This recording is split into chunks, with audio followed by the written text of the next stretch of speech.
بسم اللہ الرحمن الرحیم۔ ناظرین، میں ہوں آپ کا میزبان محمد تحسین عباسی اور آپ دیکھ رہے ہیں پاکستان ٹائم نیوز کا مقبول ترین پروگرام صحت اور تحقیقات۔ آج ہم اپنے پروگرام کا آغاز اس خبر سے کر رہے ہیں کہ سابق سیکرٹری صحت سندھ ڈاکٹر کاظم حسین جتوئی اپنی نئی اہلیہ ڈاکٹر انیلا کے حوالے سے ایک بچی کے باپ بن گئے ہیں۔ بچی کی ولادت سندھ سروسز ہسپتال کراچی کے بجائے شہر کراچی کے 7 اسٹار ہوٹل کی مانند ضیاء الدین ہسپتال کلفٹن میں بذریعہ آپریشن عمل میں آئی، جو خود سابق سیکرٹری صحت اور ان کی اہلیہ ڈاکٹر انیلا کی جانب سے اس سرکاری ہسپتال سندھ سروسز ہسپتال کراچی پر عدم اطمینان کا اظہار ہے، جہاں خود ڈاکٹر انیلا گریڈ 18 میں ہونے کے باوجود مذکورہ ہسپتال کے گائنی وارڈ کی انچارج ہیں، جہاں انہیں انچارج رکھنے کے لیے گریڈ 19 کی سینئر ڈاکٹروں کو سائیڈ لائن کر دیا گیا ہے۔ ناظرین، جیسا کہ آپ کو بہت پہلے ہی بتا چکے ہیں کہ ڈاکٹر انیلا کی زچگی کی چھٹیوں کے لیے ان کے شوہر سابق سیکرٹری صحت ڈاکٹر کاظم حسین جتوئی قواعد کو نظر انداز کر کے انہیں براہ راست چھٹیاں دی ہیں، جبکہ یہ سہولت محکمہ صحت کی دیگر خواتین کو زچگی کی چھٹیوں کے لیے حاصل نہیں ہے۔ اب ضیاء الدین ہسپتال کا بھاری بل بھی بذریعہ ریمبرس اسی سروسز ہسپتال کراچی کے میڈیکل بورڈ کے ذریعے ڈاکٹر انیلا بورڈ کے سامنے پیش ہوئے بغیر ہی وصول کر لیں گی، جبکہ مذکورہ بورڈ عام سرکاری ملازمین کے اسی طرح کے بلز کو کبھی منظور نہیں کرتا ہے۔ یہی وہ دوہرا نظام ہے جس سے روز بروز ریاست اور قانون پر لوگوں کا اعتماد کمزور ہوتا جا رہا ہے۔ ناظرین، لیاری میں بلاول بھٹو زرداری کی عام انتخابات میں شکست کے بعد بھی شاید پاکستان پیپلز پارٹی کی اعلیٰ قیادت نے اس سے کچھ سبق نہیں سیکھا، جس کا سب سے بڑا مستند ثبوت محکمہ صحت سندھ میں مریضوں کو خوراک فراہم کرنے کے نام پر بادام، پستے، دودھ دہی کھلانے والی رسوائے زمانہ سمیر ایجنسیز، جسے سندھ گورنمنٹ ہسپتال لیاقت آباد میں مذکورہ شرمناک اسکینڈل کے سامنے آنے کے بعد بلیک لسٹ کر دینا چاہیے تھا، یہی سمیر ایجنسی اب گزشتہ کئی سالوں سے سندھ گورنمنٹ لیاری جنرل ہسپتال میں داخل مریضوں کو کروڑوں روپے کی سالانہ خوراک ہسپتال کی انتظامیہ کی مبینہ ملی بھگت سے ہڑپ کرنے میں مصروف عمل ہے۔ بلکہ ہماری تحقیقاتی ٹیم کے مطابق سمیر ایجنسی کے بااثر مالک آصف نے ہسپتال کی خاتون ڈائٹیشن اسما کو ہراساں کر کے گھر بیٹھنے پر مجبور کر دیا ہے۔ اب خود ہی سمیر ایجنسی کے مالک ڈائٹ کنٹریکٹر کی حیثیت سے بل بھی مریضوں کے خود ہی بنا رہے ہیں اور بغیر کسی اعتراض کے AG سندھ سے خود ہی وصول کر رہے ہیں۔ ہسپتال انتظامیہ ڈاکٹر حسن بروئی کی صورت میں خاموش تماشائی بنی ہوئی ہے، کیونکہ سمیر ایجنسی کے مالک آصف کے جنگ کے عارضی ہیلتھ رپورٹر بابر علی ایوان آصف کے بروکر نہیں پارٹنر ہیں، اور اس وجہ سے سپریم کورٹ کے حکم کے برعکس لیاری جنرل اسپتال کی انتظامیہ بابر علی ایوان سمیت بعض اچھی شہرت نہ رکھنے والوں کے ہاتھوں یرغمال بنی ہوئی ہے، اور ڈاکٹر حسن بروئی بھی ادویہ سپلائی کے حوالے سے ان سرکاری ملازمین کی کمپنیوں کے سرپرست اعلیٰ بنے ہوئے ہیں، جن سرکاری ملازمین نے خلاف قانون اپنی بیوی بچوں کے نام پر کمپنیاں رجسٹر کروا کر خود بالواسطہ ٹھیکیداری بھی کر رہے ہیں، جبکہ وہ قانون کے مطابق ایسا کرنے کے مجاز نہیں ہیں، اور ان کمپنیوں کے ہسپتال انتظامیہ کے سامنے جنگ کے عارضی ہیلتھ رپورٹر بابر علی ایوان انہیں ہراساں کرتے ہیں، اور یوں سمیر ایجنسی کے مالک آصف بابر علی ایوان کی مدد سے سوشل میڈیا پر پاکستان پیپلز پارٹی کے چیئرمین بلاول بھٹو زرداری کے خلاف ایسی پوسٹیں لگاتے ہیں جیسے آپ بھی اچھی طرح ملاحظہ فرمائیں، بلکہ پاکستان پیپلز پارٹی کی اعلیٰ قیادت بھی یہ دیکھ لیا کرے کہ ہسپتال کی انتظامیہ کی صفوں میں موجود بعض لوگ آستین کے سانپوں کو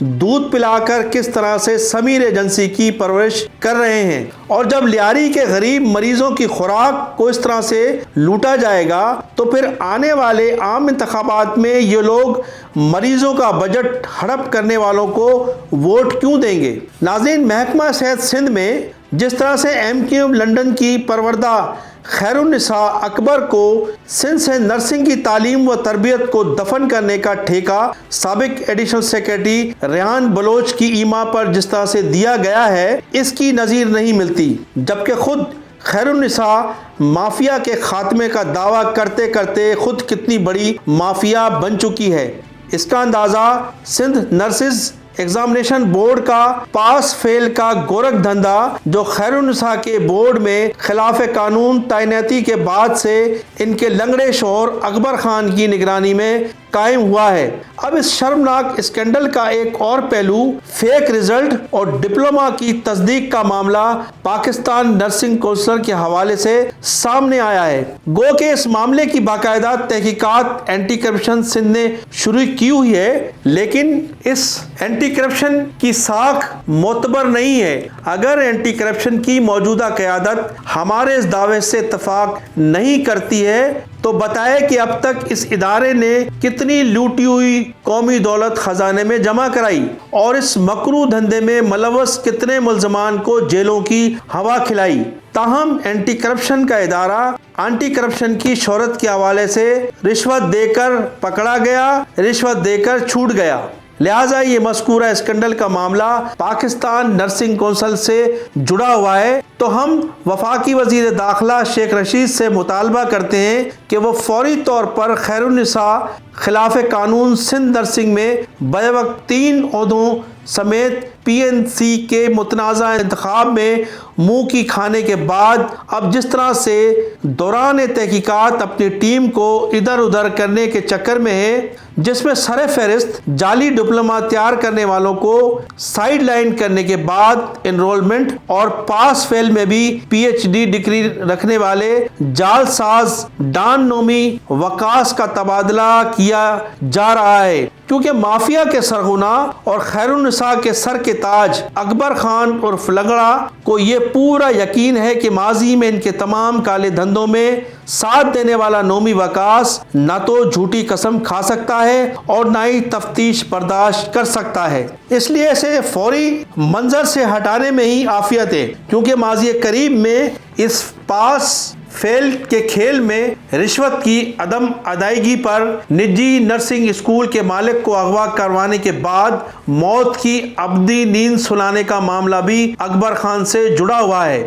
اور دبا نہیں ٹھنڈا ہوا ہے، جبکہ Pakistan time news anti corruption Sindh کے چیئرمین سے یہ مطالبہ کرتا ہے کہ سندھ نرسنگ بورڈ کے اسکینڈل کو منطقی انجام تک پہنچانے اور اپنے ادارے کی ساکھ کو سرخرو رکھنے کے لیے دوران تفتیش تبادلے کیے جانے والوں کو تفتیشی افسروں کے ذریعے انہیں تفتیش میں نہ صرف ضرور شامل رکھا جائے بلکہ MQM لندن کی جاسوسی پر مامور خیر النساء کے شوہر اکبر خان کو بھی ضرور شامل تفتیش رکھا جائے، جو سیاسی طور پر حکومت سندھ میں نان گزیٹڈ ملازم کے طور پر MQM لندن کی سفارش پر بھرتی ہوا، پہلے وزیر اعلیٰ ہاؤس میں اور اب چیف سیکریٹری کے حساس دفتر میں تعینات ہے، جو اپنی اصل ڈیوٹی سے غائب رہ کر دن رات نرسنگ ڈائریکٹوریٹ میں اپنی بیوی کی ہدایت کے مطابق نرسنگ مافیا کا نیٹ ورک چلانے کے علاوہ دیگر ناپسندیدہ سرگرمیوں میں ملوث بتایا جاتا ہے۔